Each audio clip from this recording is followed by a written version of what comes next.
আর্জেন্টিনার এই ভয়ভীতির কারণটা কি বলে আপনি মনে করেন?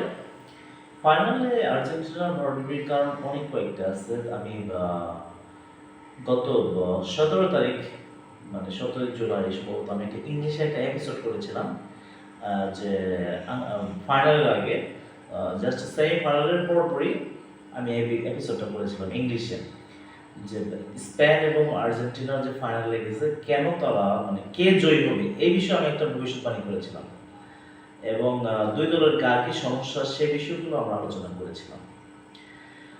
আমি সেমি ফাইনালের পরে মানে বুঝতে পেরেছিলাম যে একটা ঘটনা দেখে, যে সম্ভবত আর্জেন্টিনা মানে হারবে, কারণ হচ্ছে কয়েকটা কারণ।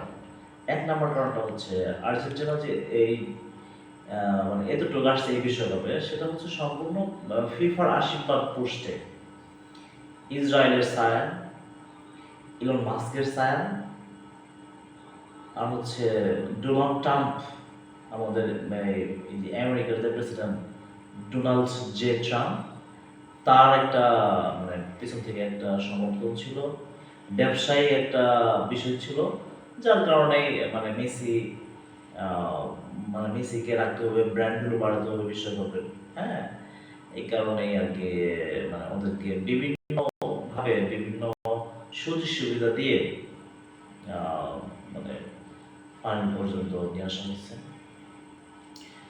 আমি যতটুকু জানি যে এখানে আর্জেন্টিনা মানে জিতেও যেত, তাদের একটা ছিল, মানে আমি এটা মানে খুবই গোপন সূত্রে একটা মানে একটা রেজাল্ট আউট হয়ে গিয়েছিল, যে মেসি যাতে গোল্ডেন বুট পায়, এই জন্য 2-1 রেজাল্ট সাজানো, আর্জেন্টিনা 2টা গোল দিবে, এবং কি বলে, স্পেন একটা গোল দিবে, লামিন ইয়ামাল, আর মেসি 2টা গোল দিয়ে তারপরে তাকে গোল্ডেন বুট দেওয়া হবে, এরকম ধরনের একটা মানে প্রয়াস ছিল। কিন্তু যখন ইংল্যান্ডের সঙ্গে যে সময় এই সেমি ফাইনালে জিতার পরে বা জয়ী হওয়ার পরে আর্জেন্টাইন ফুটবলার্সরা, তারা মাঠে ওই ফকল্যান্ড দ্বীপপুঞ্জ নিয়ে, তাদেরকে নিয়ে দ্বীপপুঞ্জ নিয়ে তারা একটা মানে খুবই মানে গর্জিয়াস ভাবে একটা মানে বন উল্লাস এবং একটা মানে হট্টগোল টাইপের একটা মাঠের মধ্যে তারা তৈরি করেছিল। এখন এই যে ফকল্যান্ড দ্বীপপুঞ্জ, এই দ্বীপপুঞ্জটা কি? এই ফকল্যান্ড দ্বীপপুঞ্জটা হচ্ছে আর্জেন্টিনার মানে দেশের, তাদের একেবারে অভ্যন্তরে একটা বিষয়, জলসীমার মধ্যে এটা ইয়ে। কিন্তু ব্রিটিশ অনেক আগে থেকে, প্রায় 200 বছর আগে থেকে এই দ্বীপপুঞ্জটাকে তারা মানে দখল করে আছে। একটা বিতর্কিত একটা জায়গা, যদিও এটা আসলে মূলত আর্জেন্টিনারই একটা দ্বীপপুঞ্জ, কিন্তু ব্রিটিশরা সেই সময়কার থেকে এখন পর্যন্ত ওই দ্বীপটাকে দখল করে আছে। ওই দ্বীপে অনেক মানে ভূগর্ভে অনেক মানে মানে দামি দামি পদার্থ, যেমন গ্যাস, হিলিয়াম পদার্থ, ইউরেনিয়াম, তেল, হ্যাঁ, তারপর খনি, বিভিন্ন ধরনের খনি এবং মূল্যবান মানে ধাতব পদার্থ সেখানে লুকিয়ে আছে।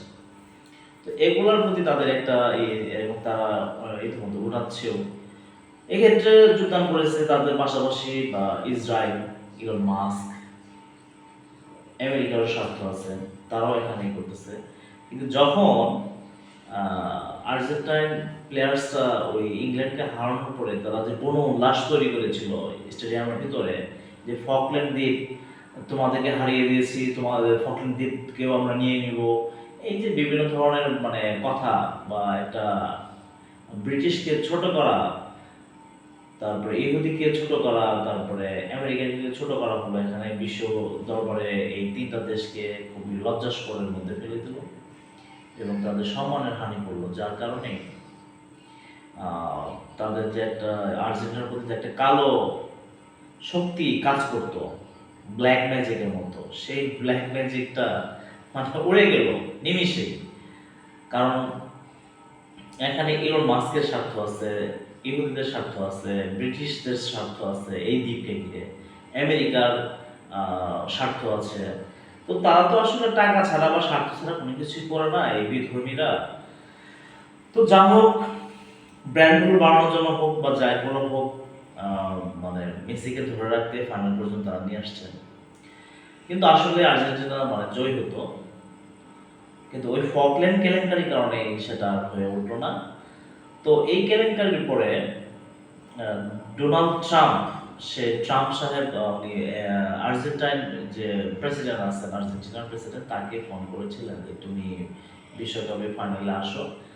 এক্ষেত্রে ফিফার সভাপতি আহ, যিনি আছেন ফ্লোরেন্তিনে, তিনিও ফোন করেছিলেন তাকে এই ফাইনাল ম্যাচে উপস্থিত হওয়ার জন্য, কিন্তু তিনি মানে উপস্থিত হন নাই। তিনি একটা মানে কজ দেখেছেন যে তার দেশে কোনো একটা মিটিং আছে গুরুত্বপূর্ণ, সেই মিটিং এর কাজের কারণে তিনি আসতে পারবেন না। আসলে না আসার কারণটা হচ্ছে ট্রাম্প সাহেব এই আর্জেন্টাইন প্রেসিডেন্টকে খুব মানে মানে একটা কড়া মেসেজ মানে পেয়েছে ট্রাম্প সাহেবের কাছ থেকে, যে কি করে তার দেশের ফুটবলাররা তাদেরকে মানে আহ, পেছন থেকে ব্যাকআপ দেওয়ার পরও কি করে তারা এই যে এইভাবে আন্দোলন করতে পারে। এদিকে 18 তারিখে আর্জেন্টিনার যে খুদ আর্জেন্টিনাতেই আর্জেন্টিনা মানে যে যারা মানে অধিবাসী আছেন, তারা এই ফকল্যান্ড দ্বীপ মুসলমানের প্রতি সমর্থন এবং ফকল্যান্ড দ্বীপের পক্ষে স্লোগান এবং অনেক বড় শোডাউন করেছিল, এবং ওটা 19 তারিখ পর্যন্ত ব্যাপ্তি ছিল, যার কারণে মানে একটা বিশ্বব্যাপী একটা আলোড়ন তৈরি করে ফেলে ফকল্যান্ড দ্বীপপুঞ্জকে মানে নিয়ে। এই কারণে মানে ওই যে অদৃশ্য শক্তি ইলন মাস্কের, ইসরায়েলের প্রধানমন্ত্রী বেনিয়ামিন নেতানিয়াহু তো মানে প্রকাশ্যে বলেছে যে এবার বিশ্বকাপ আর্জেন্টিনার। কারণ হচ্ছে তারা তো ফিলিস্তিনকে সমর্থন করে নাই, আর্জেন্টিনার প্রধানমন্ত্রী সমর্থন করছে ইসরায়েলকে। আর আর্জেন্টিনার প্রধানমন্ত্রী ওই ইসরায়েলকে সমর্থন করে আজ পর্যন্ত টিকে আছে। তাহলে তো তাদের যে দেশের কন্ডিশন অর্থনৈতিকভাবে, সেই ক্ষেত্রে তার টিকে থাকার কথা নয়। যেমনটা মধ্যপ্রাচ্যের রাজারা যেভাবে সমর্থন করে টিকে আছে, তাদের রাজত্ব টিকে আছে, ঠিক তেমনি ওইরকম টাইপের করতে চাইছিলেন আর্জেন্টিনার প্রেসিডেন্ট। এদিকে আমাদের স্পেনের যিনি প্রধানমন্ত্রী আছেন সানচেজ, তিনিও মানে মুসলমানের পক্ষে, এই ইহুদিদের বিপক্ষে তিনি আন্দোলন করে আসতেছেন, অনেক ন্যায্য দাবি নিয়ে কথা বলতেছেন, অনেক দাবি দেওয়া নিয়ে তিনি মুসলমানের পক্ষে সরব হয়েছেন। তার সংসদে, পার্লামেন্টে, আন্তর্জাতিক অঙ্গনে, তার দেশের ভিতরে সর্বক্ষেত্রে তিনি মুসলমানের পক্ষে, মুসলমানরা যাতে ভালো থাকে সবকিছু তিনি মানে করতেছেন, প্যালেস্টাইনের পিপুল, মুসলমানরা যাতে ভালো থাকে। আমার মানে সন্দেহ ছিল যে এবার নিশ্চিতভাবেই মানে ট্রাম্প, হ্যাঁ ইহুদিরা এই কারণেই মানে এই যে স্পেনের বিপক্ষে চলে গিয়েছিল, কিন্তু ফকল্যান্ড দ্বীপপুঞ্জের কারণে মানে এটা আসলে আল্লাহ চায় নাই, যার কারণে এমনটা হয়েছে। ফকল্যান্ড দ্বীপপুঞ্জের কারণে মনে করেন যে সবাই মানে ঘুরে গেল, পাশার দানটা উল্টে গেল। এখানে যেদিন খেলা হলো, খেলার সময় দেখা গেল যে আর্জেন্টিনা তাদের যে শক্তি, তাদের কালো ছায়ার যে একটা শক্তি, এটা যখন হারিয়ে গেল তখন তাদের মনোবল এমনি ভেঙে গেছে। এই কারণে কিন্তু যে খেলার অবস্থা, এটা আসলে ওই আর্জেন্টিনা আসলে ওই মানে টিম না যে খুব হাই প্রেসিং ফুটবল খেলবে। ফিজিক্যাল ফুটবল তো ওরা তারা সবসময় খেলে থাকে, ফিজিক্যাল ফুটবল খেলে সবসময় ফাউল করা, এই করা, এদের অনেক রেকর্ডগুলো আমরা দেখে আসছি গত 3-4 বিশ্বকাপ থেকেই।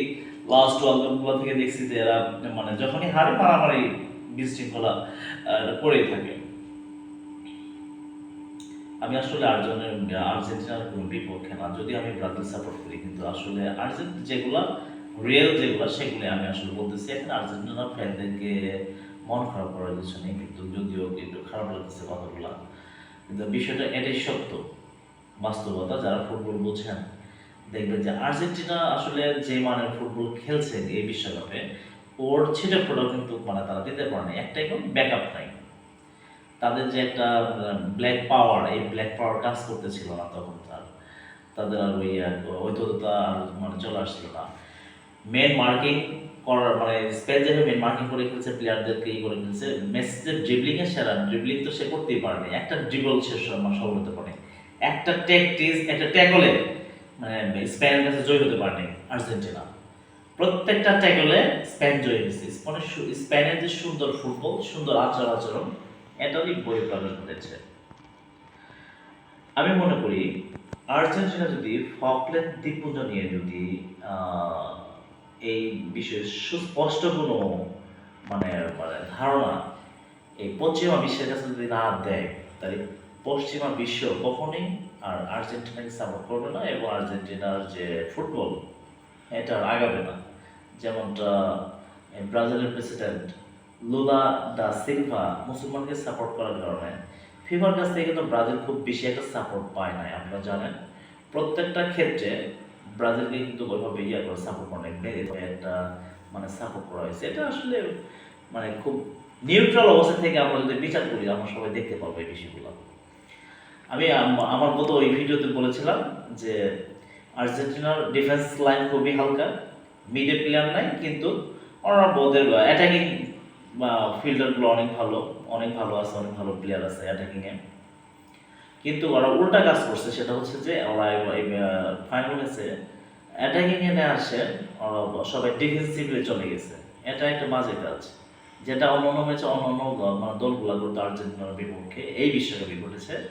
যেমন ইংল্যান্ডও একটা গোল ফার্স্ট হাফে দেওয়ার পরে পরবর্তীতে তারা ইয়েতে চলে গেছে, ডিফেন্সিভ মোডে চলে গেছে। এত ডিফেন্সিভ খেলা যাবে না। এই একটা যে মানে হাই প্রোফাইল একটা ম্যাচ, বিশ্বকাপের ফাইনাল ম্যাচ, সেই ফাইনাল ম্যাচে যদি আমরা ওই যে গোলকিপারের উপর নির্ভরশীল হতে চাই, যে গোলকিপারকে দিয়ে আমরা ম্যাচ বের করে নিয়ে আসবো, আমাদের মূল যে 90 মিনিট সেটা চলে যাবে, তারপরে 30 মিনিট আমাদের অতিরিক্ত সময় সেটাও চলে যাবে, এরপরে আমরা শেষ করার পরে আমরা ওই প্লান্টিক শুট আউটে চলে যাবো, প্লান্টিক শুট আউট থেকে আমরা ম্যাচ বের করে নিয়ে আসবো আমাদের গোলকিপারের মাধ্যমে। এই চিপ মেন্টালিটিতে মানে কোনো একটা বড় টিম কখনোই চিন্তা করবে না। তারা চাবে মূল যে টাইম আছে সেই টাইমে তারা ম্যাচটা বের করে আনার জন্য। এটা আসলে মানে খুবই মানে চিপ মাইন্ডেড একটা মানে কাজ করেছে মানে কোচ স্কলানি। তার উচিত ছিল মানে অ্যাটাকিং এ যাওয়া, তাহলেই একটা ম্যাচের মানে ফলাফলটা অন্যরকম হতে পারতো এবং আমি মনে করি আর্জেন্টিনা খুব ভালো একটা পজিশনে থাকতে পারতো। কিন্তু সেটা না করে মানে ওই যে ডিফেন্সিভ মোডে যাওয়াতে এই অবস্থা হয়েছে।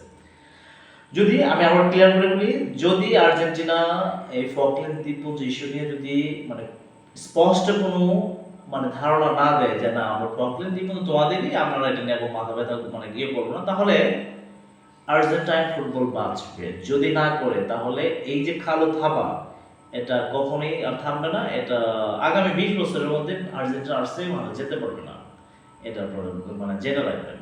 কারণ এই ইহুদিরা এই আমেরিকা কখনোই একটা দেশকে কখনো ছেড়ে দিবে এমন করার কোনো কথা নেই।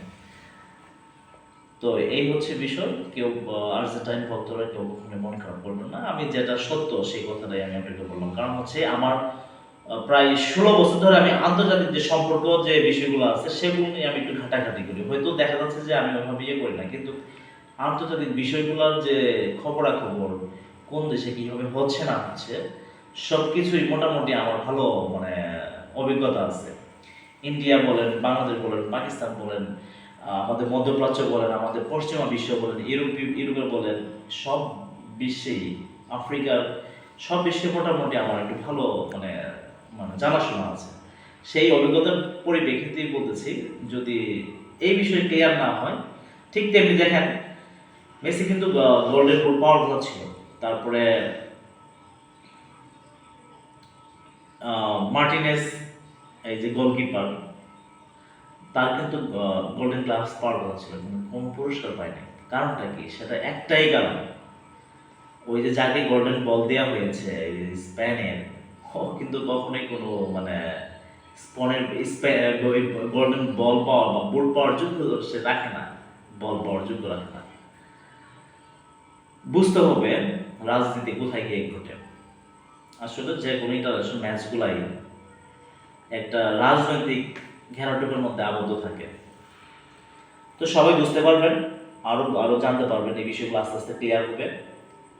সব ধন্যবাদ সবাইকে। আরো কিছু আপডেট পাওয়ার পরে আমি আবার হয়তো এই বিষয় নিয়ে আরো কিছু মানে মানে আপনাদেরকে পরিষ্কার কোনো ধারণা দিতে পারবো ইনশাল্লাহ। এই প্রত্যাশা থেকে আজকের মধ্যে শেষ করতেছি। আসসালামু আলাইকুম।